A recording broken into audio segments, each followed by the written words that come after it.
What's up, riders? Welcome back to Rider Fusion, your ultimate hub for all things dirt, dual sport, and adventure.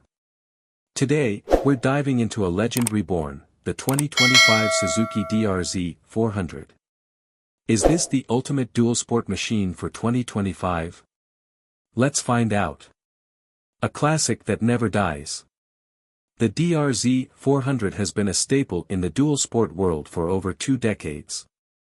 Loved for its reliability, versatility, and raw fun factor, Suzuki has kept the core DNA intact for 2025 while making some crucial modern upgrades. What's new in 2025? So, what's new? Well, Suzuki has finally given the DRZ-400 a much-needed refresh. We're talking a fully digital dash, updated LED lighting, and revised suspension tuning for better off-road handling. Plus, there's a new color scheme that looks straight out of a Dakar rally. Engine and performance. Under the hood, we still get that legendary 398 cubic centimeters liquid-cooled, single-cylinder engine, delivering that predictable yet punchy power. While there are no radical changes here, Suzuki has fine-tuned the fuel mapping to improve efficiency and throttle response. The DRZ remains one of the best go-anywhere machines on the market. Handling and suspension. The 2025 DRZ keeps the fully adjustable 49mm Showa forks and a progressive rear shock, but Suzuki has refined the damping to make it smoother on rough terrain.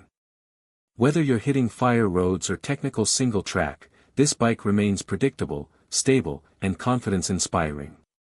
Tech and features. Suzuki has finally embraced modern tech. The new fully digital instrument cluster gives you essential ride data, and the LED lighting system not only looks aggressive but significantly improves night riding visibility. It's about time. Is it still worth it? So, should you buy the 2025 DRZ-400? If you want a no-nonsense, ultra-reliable dual sport that can handle everything from urban streets to rugged trails, then yes, it's still a solid choice. However, if you're looking for more power or cutting-edge tech, you might want to explore other options. Final thoughts. The DRZ-400 is proof that if it ain't broke, don't fix it, but Suzuki has definitely made just enough tweaks to keep it fresh for 2025. What do you think? Is this the dual sport king, or do you prefer something else? Drop your thoughts in the comments. And if you enjoyed this review, don't forget to like, subscribe, and hit that bell icon for more epic content. Ride safe, and we'll catch you in the next one.